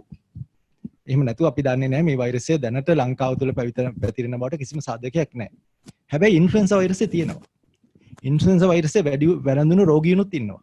ඉන්ෆ්ලුවෙන්සා වෛරසයෙන් දැනටත් රෝගීන් මිය යනවා. ඉතින් නමුත් මේ කොරෝනා එක නිසා අපි ඉන්ෆ්ලුවෙන්සා අමතක කරලා තියෙන්නේ. අපි කිව්වම ડોක්ටර්ස්ලාත් ඇතුළුව. ඒක තමයි මේ ඇති වෙලා තියෙන පැනික් එකේ ප්‍රතිඵලය. ඉතින් ඒ නිසා මෙතනදී අවශ්‍ය වෙන්නේ දැන් මේ කොරෝනා වෛරසයත් සුට වැළඳෙන වෛරසයක්. ඒ නිසා අපි මේ සඳහා ගත යුතු මේන් වැළකීම සඳහා ගත යුතු ක්‍රියාමාර්ග ඔක්කොම එක වගේ තියෙනවා. ඉතින් එතනදී අපි කියන්නේ නිරෝගී කෙනෙක් නම් අනවශ්‍යව සෙනග අධිකව ගැවසෙන තැන් වලට යන්න එපා. ඒ තැන් වලදී ඒ විෂ බීජ වැතිවීමේ ඉඩකඩ වැඩි. දෙවනුව නිරෝගී කෙනෙක් නම් මේ විෂ බීජ අපිට ඇතුල් වෙන්නේ එක්කෝ වෙන කෙනෙක් රෝගී කෙනෙකුගේ කෙනෙක් කහිනකොට නැත්තම් කිවිසනකොට අපි මීටරයක් එකමාරක් අතර ළඟක හිටියොත්. එහෙම නැත්තම් මේ විෂ බීජ තියෙන පෘෂ්ඨයක් අත ගාලා අපි නාහයකට ඇල්ලුවොත්. ඒ නිසා ඔබේ අත් දෙක පිරිසුදු තියාගන්න. සෙනග ගැවසෙන තැන නොයයින්න. ඔබට රෝග ලක්ෂණ තියෙනම් මොනවා හරි කැස්ස හිමිරිස්සාව වුණ ඔබෙන් ඒ අනිත් අයට යන එක බලක්වන්න ආරක්ෂා පියවර ගන්න. අන්න ඒ අයට තමයි මාස්ක් එක ඕනේ. සර්ජිකල් මාස්ක් එක ඕන වෙන්නේ ඔබට රෝග ලක්ෂණ තියෙනනම් ඒගොල්ලෝ මාස්ක් එක දාන්න එක හොඳයි. ඒතර අනිත් අයට වැළඳෙන එක අඩු වෙනවා. මො හරි නේද? From a clinician's point of view, as you mentioned, 2 antivirals. If there's an outbreak, what contingencies are there in Sri Lanka, and whether is there a place of oseltamivir which we use for influenza in this city? Is there any evidence for it? No, from the available evidence, there's nothing to say oseltamivir is useful. The other antivirals they are studying. Still, we don't have any proven benefit of those. So at the moment, අපිට ඖෂධයක් කියලා දෙයක් දන්නේ නැහැ. ඉතින් මේ සියලුම virus බොහෝ virus ආසාදන ස්වාභාවිකම හොඳ වෙනවා ශරීරයේ ප්‍රතිශක්තියෙන්. ඉතින් එතකන් ප්‍රතිශක්තිය ප්‍රශ්න આવොත් තමයි ගැටලුව තියෙන්නේ.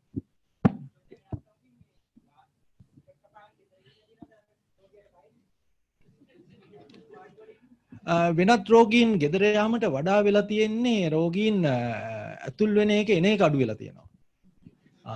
ඉතින් ඒක දැන් පත්තරේ දැම්මහම වැඩ කරන මිනිස්සුත් නිවාඩු යනවායි කියලා ඉතින් රෝගීන් බය වෙන එක අහන්න දෙයක්ද නේ? ඉතින් ඒක පව් ඉතින් මේ මිනිස්සුන්ට ඒ තත්ත්වයට පත් කරලා තියෙනවා. ඉතින් මේ වැරදි ප්‍රචාර නිසා. We have some many participants who are online with us at about 100 participants, and there are some questions from them also. Dr. Pramod, can you very briefly tell what are the questions? Yeah, please, the microphone. Dr. Pramod, so there are about many online questions that are coming up. Just to sum briefly, if you can tell what are the concerns? Very briefly. Online ayla තියෙන එකකින් ආපු ප්‍රශ්න මේ කියන්න හදන්නේ. So right now we have about 15 questions. So I will just briefly take a few of them. The first question from Ushani Rajapaksha. Do you know the sensitivity and specificity of the diagnostic PCR test that is currently available? I would like to answer the question. The first thing is this is experimental assay. We don't have any, but it's validated enough. So this PCR test, these tests are multi-steps assays. So there are there are several assays actually. So the first assay is you generally use for screening. It's a very high, it has very high sensitivity for that particular group. Then once screening is positive, then there are confirmatory assays. Generally, since this is experimental one, they have that kind of a multi-step approach. Then in the confirmatory assay, they specifically look for that specific region of the virus. So if it is if the screening is positive, it means it's either a coronavirus or a beta coronavirus, probably. And when they in the second assay, they look for the specific region of this, because they have published, as I mentioned, they have published the entire genome of these. The first few viruses. That is enough to get to develop a consensus genome, and from that there are specific regions which are not seen in other viruses. So they look for the specific region, then you can detect that as well. So that is highly sensitive and specific. The next question from Dr. Achala Balasuri: is diagnostic testing available in the private sector? I'm not the person to answer that, but I gather that I don't think so. But other thing is, at this moment, I cannot comment. But since sometimes, sometimes we consider it a high consequence pathogen.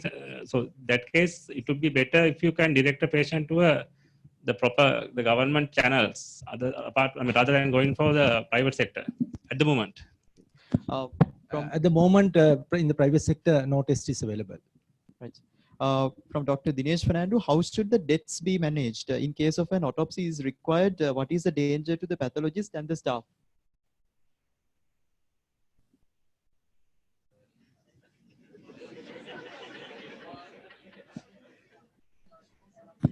I suppose we don't have GMOs in this audience. Yeah. But there are recommended methods of handling an autopsy in this sort of situations. It's not limited to, we don't have any experience with, of course, with this, but these recommendations are based on SARS and MERS, which are much more infective and also had a much more mortality rate. So I believe if we apply those practices and guidelines, I think one can do a safe autopsy.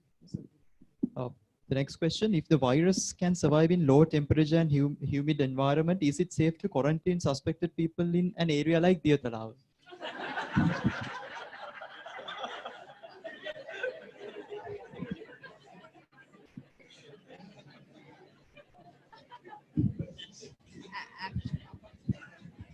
Actually, plans are going on to separate them, to have them in separate rooms. So out of the students, 3 students staying in Wuhan, one is staying with the mother. So actually only 32 rooms are needed. The army has done the structure so far, then waiting till they come, right? Yeah. The next question, what would be the donor criteria for blood donors regarding possible coronavirus infection?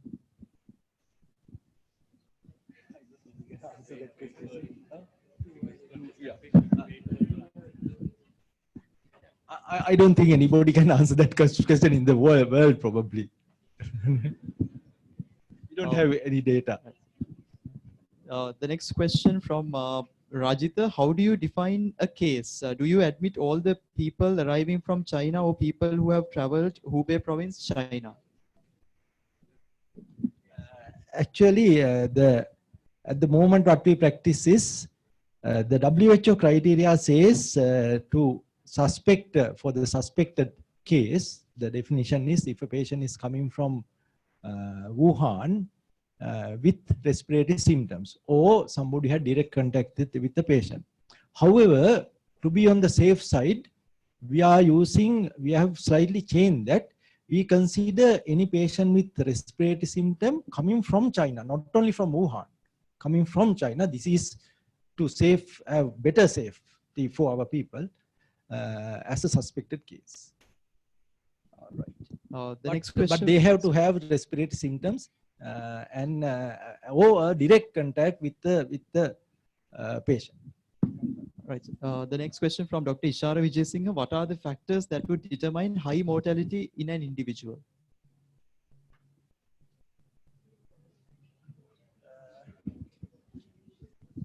As all of us showed that we have only one study giving details of these cases.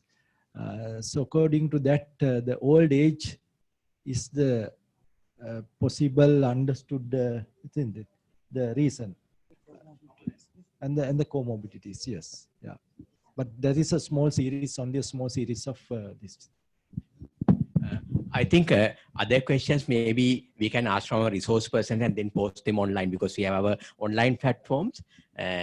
So any more questions from the audience? If there are, yes, yeah, please.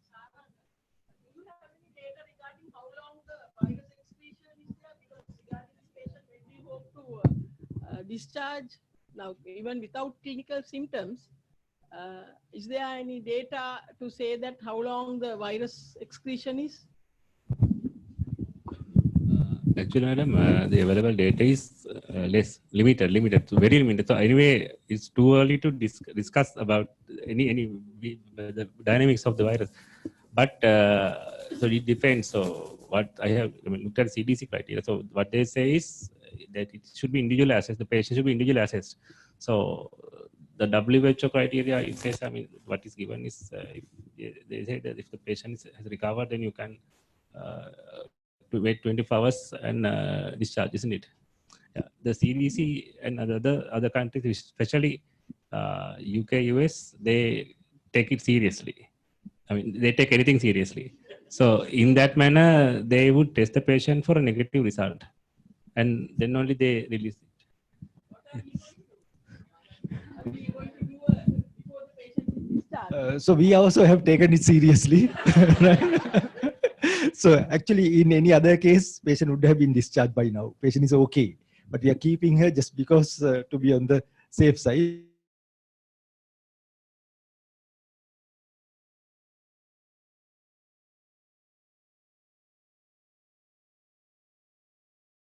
But this is about person-to-person transmissions. Now we know in 2015 when this outbreak in South Korea happened, the main sources of person-to-person transmission is the hospital. Take our OPD setup, like we know how congested our OPDs are and how mingled with each other. You know, they had to wait in the waiting area, then go to the doctor, come back to the waiting area, go to the pharmacy, and so on and so forth. So have we taken any, have we issued any directives how to organize an OPD to minimize that? I believe in the IDH, there are some provisions, and there's a separate area for respiratory people, and there are ways to like minimize, like, you know, with each other and so on. So have we directives? At present, it is easy because we don't have the transmission within the country. So it's a matter of directing these patients who are coming from abroad, who have a foreign travel within last 2 weeks with respiratory symptom to a separate desk. So it's easy. But when you get, as you said, when you get, in case if you get the virus in the country and if you're having transmission inside the country, then of course things are going to be difficult. Then we have to have a syndromic definition and direct such patients to a special corner or special room or somewhere.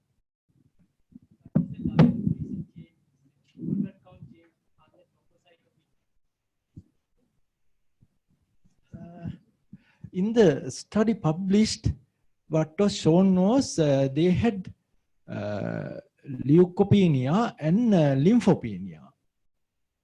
But we have to take into account that these patients have come to the hospital on 7th day. So if we do it on day 2, 3, we don't know what would be from the available data, we have no idea what would be their blood counts. I think due to the time constraints, we need to bring this very important symposium to an end. And now I'd like to invite Dr. Ranjit Pereira, the chairperson of the Expert Committee on Communicable Diseases, to hand over the certificate of appreciation for our resource persons who have shared very valuable information with us. Dr. Saranga Sumatipala, Dr. Sudat Samaravira,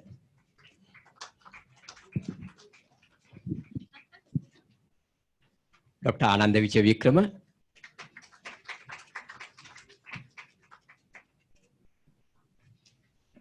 Dr. Dilhani Samarsekara,